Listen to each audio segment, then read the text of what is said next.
What is a lucky bamboo plant? The lucky bamboo plant on my desk is more than just a decoration. It's a symbol of good luck that I got from a friend a few years ago. Despite the name, it's not actually a bamboo. That surprised me at first too. It has long, green stalks that grow straight up, and mine even has a few curly ones that remind me of springs.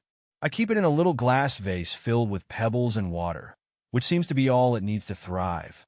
It's low maintenance and sits there bringing a bit of nature to my workspace. Maybe that's why I find it so calming. How to prune lucky bamboo.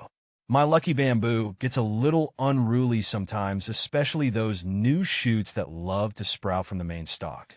When that happens, I grab my sharp hand pruners. Sharpness is key for clean cuts. I learned the hard way that you want to cut just above a node, those little rings on the stalk. It makes the new growth come in bushier and neater. I usually only trim off a couple inches at a time, but if a stalk is getting really leggy, I might take a bigger chunk off. The best part? Those prunings I snip off can actually be propagated in water to create new lucky bamboo plants. It's like getting a little reward for keeping my friend tidy. Is lucky bamboo toxic to cats? Oh man, this is why I keep my lucky bamboo up on a high shelf where Cleo can't get to it. I learned the hard way that lucky bamboo is definitely not cat-friendly. A while back, I noticed Cleo chomping on something and realized it was a leaf that had fallen off the lucky bamboo. Thankfully, she didn't seem too interested after that, but I did a quick internet search and freaked out a bit. Apparently, lucky bamboo can make cats sick if they eat it. No more tempting fate for Cleo. From then on, my lucky bamboo found a new, feline-free home. Is lucky bamboo toxic to dogs? Unfortunately, my curious canine companion, Milo, isn't much better behaved around plants than Cleo the cat. Since lucky bamboo found a new home on a high shelf to avoid Cleo, I haven't had any close calls with Milo. But after the scare with Cleo, I did some research and found out that lucky bamboo can be just as dangerous for dogs as it is for cats. It seems those pretty stalks contain something called saponin that can cause all sorts of problems for our furry friends, like vomiting, diarrhea, and even worse. So, while lucky bamboo might bring good luck, it's definitely not worth the risk if you have a curious pup like Milo around. Better safe than sorry. Can lucky bamboo grow outside? I never even thought about taking my lucky bamboo outside. It's been thriving indoors in its little water vase for so long, I figured that's all it needed. But now that you mention it, maybe I could try giving it a change of scenery during the warmer months. I'd have to be careful, though. I know it doesn't like direct sunlight, and our balcony gets pretty toasty in the afternoon. If I can find a shady spot with some indirect light, it might be happy outdoors. Plus, wouldn't it be cool to have a bit of luck gracing my patio?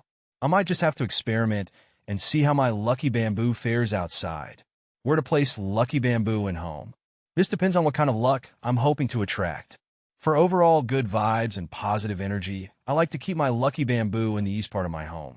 I heard that's supposed to be a good spot for new beginnings and fresh starts, which always feels nice. If I'm feeling a bit strapped for cash lately, I might move my lucky bamboo to the southeast corner. Apparently, that's supposed to bring in wealth and prosperity. Who wouldn't want some of that?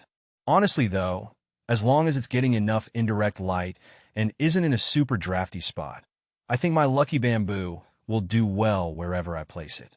The most important thing is that I find it calming and it brings a bit of nature into my home.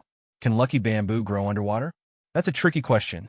My lucky bamboo lives happily in a vase with its roots submerged in water, but from what I've read online, it's not technically an aquatic plant. The leaves seem to prefer being above water. I remember seeing something about some varieties tolerating being fully submerged, but mine definitely wouldn't be happy with all its leaves underwater. It might survive for a while, but I wouldn't expect it to thrive. So, while its roots can handle being underwater, I think it's best to keep the stalk and leaves out for happy, healthy lucky bamboo. Why is my lucky bamboo dying? Oh no, that's a bummer. There are a few things that could be causing my lucky bamboo to die. Maybe I've been forgetting to change the water in its vase. I know it needs fresh water every week or so to keep the roots happy and avoid any nasty bacteria growth. Or maybe it's been getting too much sun. Direct sunlight can scorch the leaves, so I should make sure it's just getting indirect light. Another possibility is that I'm underwatering it. Lucky bamboo might live in water, but it still needs the roots to stay hydrated. Sticking my finger in the soil, or pebbles in my case, to check the moisture level is probably a good idea. Finally, maybe the poor thing just needs some fertilizer. A little bit of plant food every once in a while can give it a boost. With a little detective work, I should be able to figure out what's ailing my lucky bamboo and get it back on track.